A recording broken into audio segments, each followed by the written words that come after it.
jeunesse catholique va s'employer à revaloriser le métier d'agriculteur et esquisser pour les jeunes couples une vie moins dépendante de leurs parents, avec une meilleure place pour les femmes.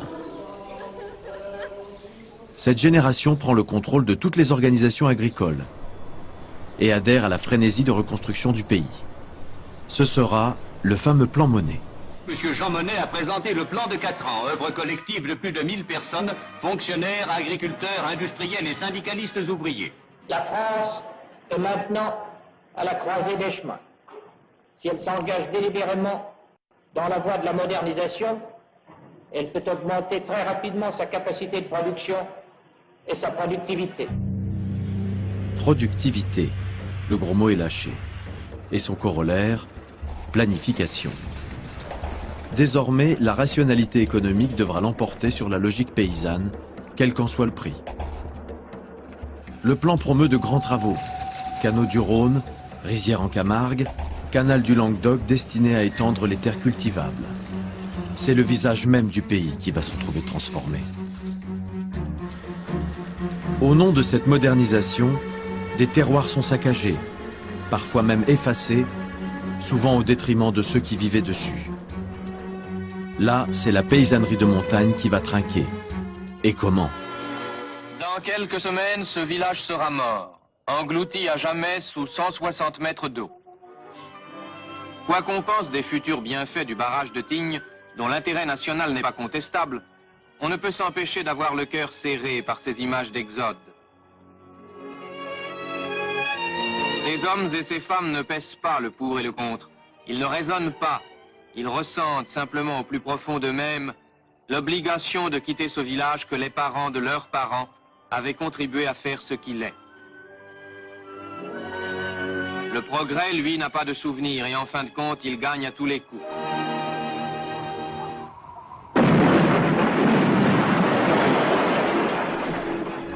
Vrai que les noces des hommes et du progrès se paient généralement au prix fort. N'empêche qu'il faut moderniser l'agriculture. Alors le gouvernement y va de bon cœur, avec des films de propagande souvent lourds. Dis donc papa, Alice et moi, on n'est plus décidés à continuer toujours pareil comme tu as fait, toi, ton père et tous les vieux. On veut gagner plus et mieux vivre. Tu parles sans savoir. Des rendements que moi je n'ai jamais vus. Je ne dis pas qu'on ne peut pas arriver à les obtenir. Ils en parlent de tous les côtés. Ces engrais... Les engrais. C'est cher. La semence sélectionnée. C'est cher. Le désherbant. C'est cher. Les meilleures façons culturales. Du travail et des machines, c'est encore plus cher. C'est pitié d'entendre ça au siècle où on vit. De fortes pluies orageuses se sont abattues sur le Finistère.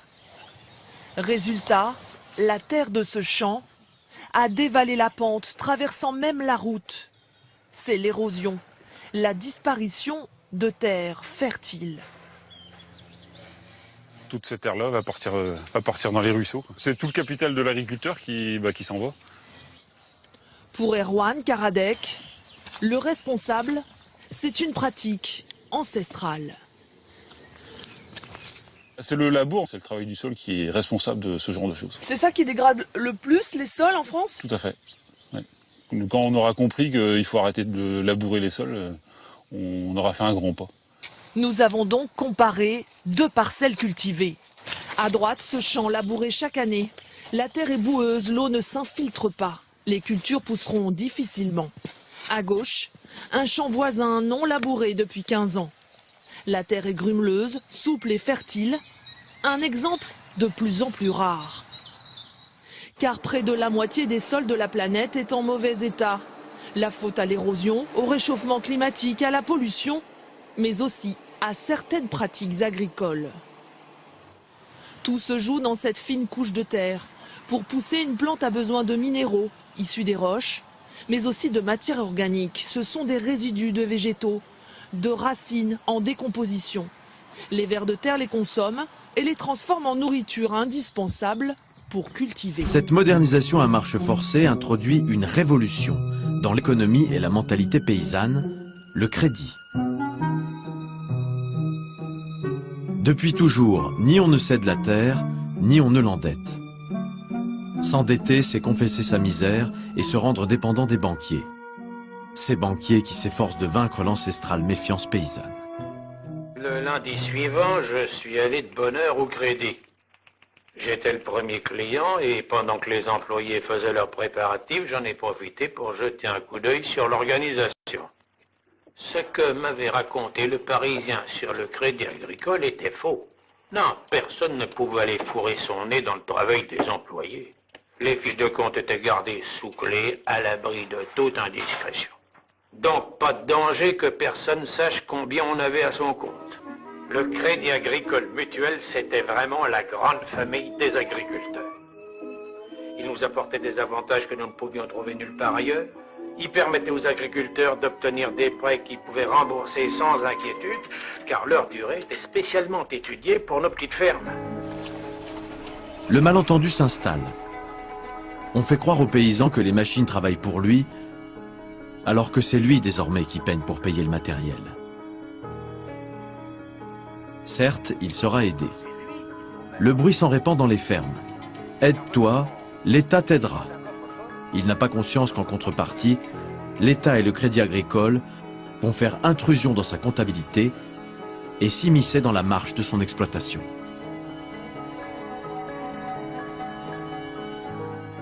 Ce sera vite fait. Le Crédit Agricole s'impose définitivement dans les campagnes. De concert avec l'État, il va inciter les plus âgés à céder leurs terres, à partir en retraite ou à se reconvertir à une bonne culture au détriment des pratiques traditionnelles. Bonne culture signifie que d'une agriculture de subsistance dont on vendait le superflu, on passera à son contraire.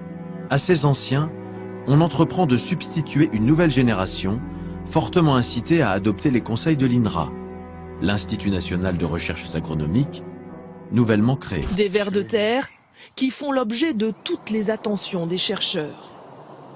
Depuis près de 20 ans, sur ces parcelles de colza et de blé, ils comparent l'effet de différentes pratiques culturales. Avec de la moutarde mélangée à l'eau, ils réveillent les vers de terre pour les compter. À gauche, dans du blé cultivé de manière intensive, et à droite, dans du blé cultivé sans labour.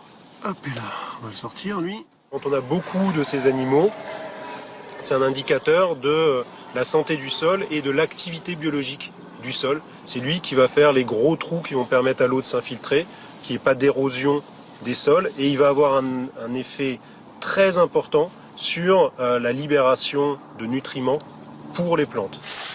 Bilan, près de 2 fois plus de vers de terre dans les parcelles non labourées. Pourtant, 95% des agriculteurs labourent, comme Jean-Luc Palin en Gironde. Ce matin, il retourne sa terre pour y semer demain du maïs. Pour lui, labourer a un objectif principal. Ça sert justement à décompacter légèrement la terre qui a passé tout l'hiver à s'étasser. Ça évite à l'herbe de pousser, c'est-à-dire que là également on enfouit tout ce qui est herbe, graines de mauvaises herbes, et on enfouit également tout ce qui est champignons. Pourtant, certains céréaliers réussissent à semer et à produire autant sans retourner la terre. Mais pour cet agriculteur, le labour est indispensable sur ces terres sableuses. Ce qui est le plus efficace pour nous, pour la terre, pour la vie microbienne du sol, c'est le labour. Donc aujourd'hui, se passer du labour, moi je suis contre. Les tracteurs exigent des accès de meilleure qualité. Alors, supprimez les chemins étroits, les haies, les brise-vents, les talus, les fossés, les clôtures qui séparent les parcelles éparpillées. Haro sur les terroirs modelés au cours des siècles par le labeur des paysans. Voici venu le temps du remembrement. Et l'avènement dans la société paysanne d'un perturbateur, le géomètre. Rare exemple soutenu de courage politique, ce remembrement amorce la première révolution verte qui fait passer l'agriculture française de la subsistance à la modernité. En bref, la coupe charnellement de son passé. Bonjour M. Dron. Bonjour M. Dupont. Je vous ai convoqué à la mairie pour examiner avec vous comment nous allons organiser le remembrement de vos propriétés. Sur le plan général de la commune, j'ai repéré par des teintes blanches toutes vos parcelles en propriété. Nous allons essayer de réunir toutes ces parcelles en une seule.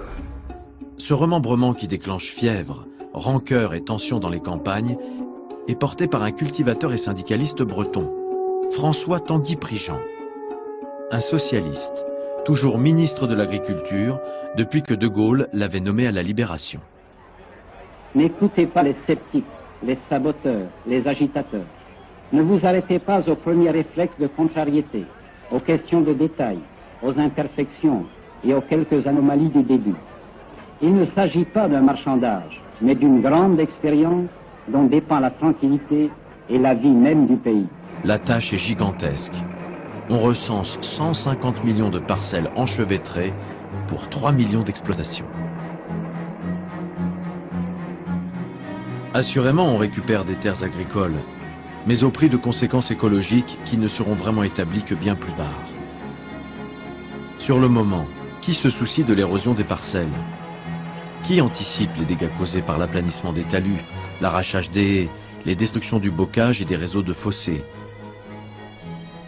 Qui paye pour la mutilation de l'environnement? Forcément le pecno, résigné devant l'alliance du géomètre, du politique et de la rentabilité. So I need more than kudos and a high five, cause I went from sidelines to the limelight and I shine bright, ice cold bars. God looked down on his planned paradise and said, I need a caretaker. So God made a farmer.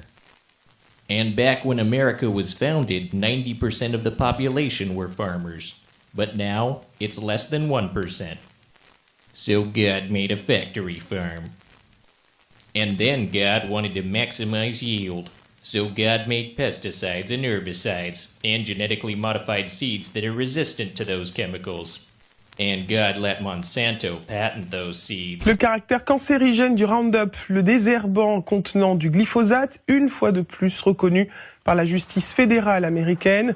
Monsanto, le fabricant, a été condamné hier à San Francisco à verser 71 millions d'euros à un homme qui a utilisé ce produit pendant 3 décennies. Moi, je suis très heureuse qu'on ait à la fois des écologistes et des agriculteurs sur la liste. Oui, Jérémy Descercle, mais oui, mais parce que qui lui est favorable au glyphosate, non? Qui lui est favorable à la santé des agriculteurs. Voilà, on va être vigilant à ce que le président de la République mette en application ce qu'il nous a dit aujourd'hui. Et sur la sortie du glyphosate, qu'est-ce qu'il vous dit ?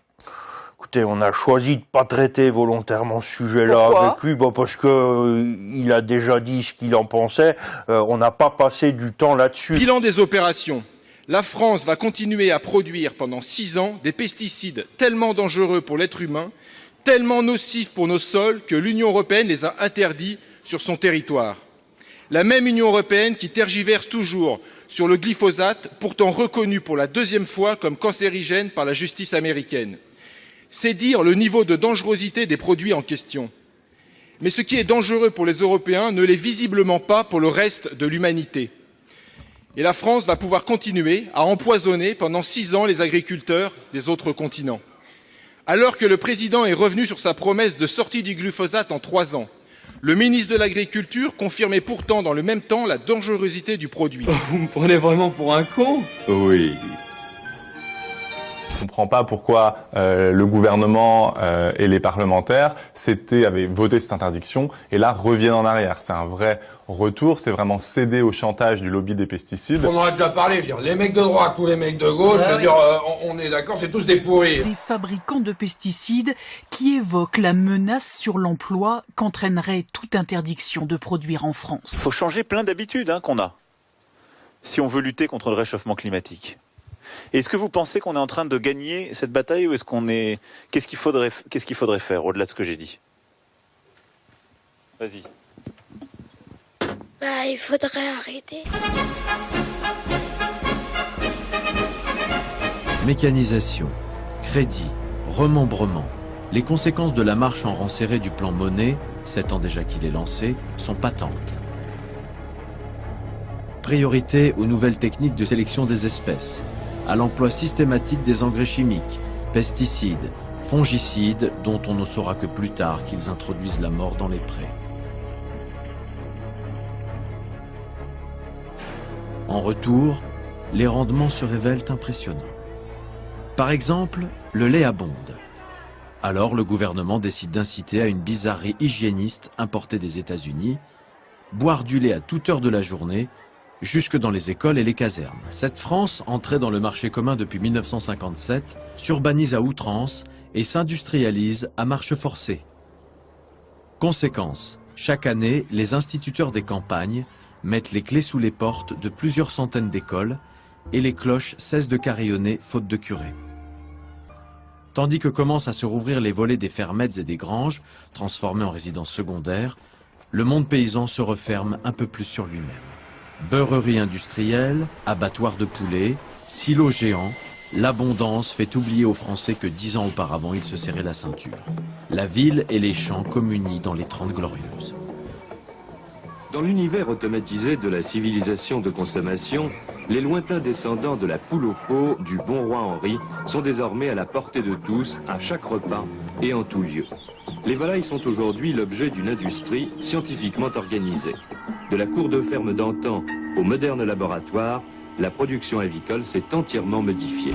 Bah voici, mes amis, tous ces œufs ils finissent dans ce genre de paquet de gâteaux comme ça. Et c'est ce qu'on donne à nos enfants, à nous-mêmes. Vous avez vu ce travail? Est-ce que c'est du travail ça? C'est de l'élevage? C'est pas de l'élevage, c'est l'enfer. Regardez comment elles sont entassées, stressées, elles ne voient pas la lumière du jour, elles ne voient même pas de l'herbe, de la terre, elles sont dans des excréments, dans de la maladie, dans du... Mais c'est quoi ça? Arrêtez, ouvrez les yeux. Je m'attendais à une dinguerie, mais là c'est l'enfer. C'est infernal. Comment c'est lugubre, comment c'est sinistre. Elles sortent pas, elles vont rester comme ça pendant 1 an, à pondre, et après elles vont aller à l'abattoir, avoir une vie comme ça qu'on traite des êtres vivants sur Terre.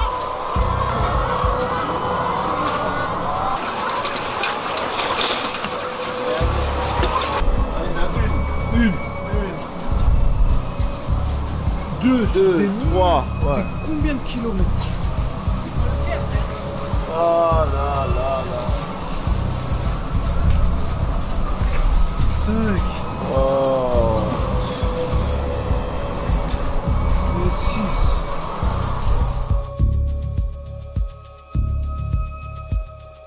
Pas que la production avicole qui se modifie. Les bourgs se transforment, régénérés par des métiers nouveaux. Vendeurs ou réparateurs de tracteurs, magasins de postes de radio et de télévision. Entre le début et la fin des années 50, la campagne est saignée à blanc. Plus de 400 000 petites et moyennes exploitations disparaissent. La petite paysannerie s'étiole sur place ou fuit la terre. Seuls les grands propriétaires s'en sortent. Vous m'avez dit tout à l'heure, ceux qui disent que l'on ne gagne pas d'argent dans l'agriculture sont des imbéciles. Comment est-ce qu'on fait pour gagner de l'argent dans l'agriculture? De toute façon, on vit. Puisqu'on vit, on gagne de l'argent. Je répondrai indépendance.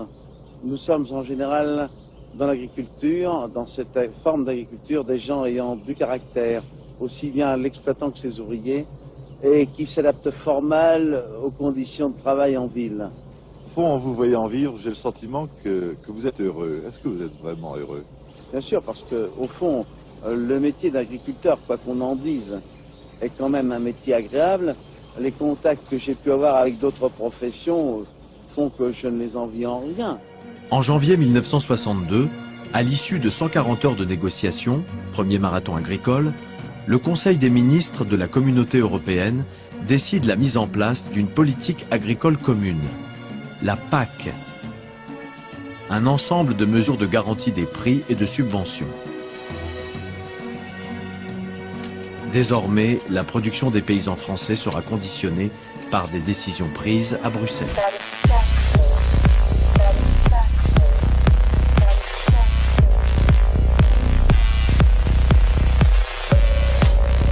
Les paysans, eux, ne sont pas tout à fait d'accord.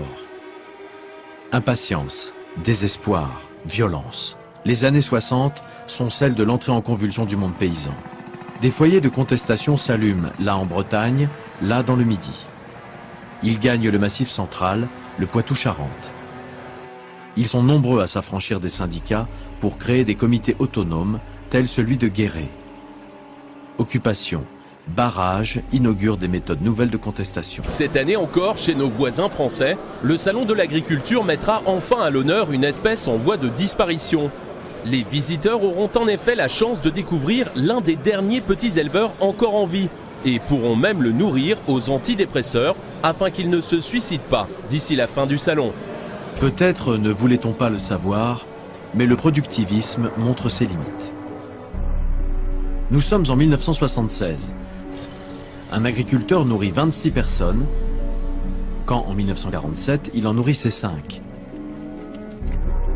Désormais, la France équilibre importation et exportation. Oui, mais voilà, les prix s'effondrent et Bruxelles impose des quotas pour dégonfler les excédents qui s'accumulent.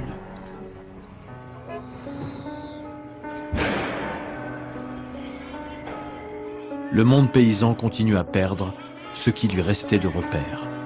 On y relève pour la première fois de son histoire un taux considérable de suicide, 3 fois plus que chez les cadres. C'est un métier qui peut diminuer la personne et puis qui peut lui faire aussi la personne. Et nous, on est obligé de sortir de la boue, on est obligé de sortir de la misère. Pour sortir de la misère, c'est quelquefois humiliant, c'est très dur.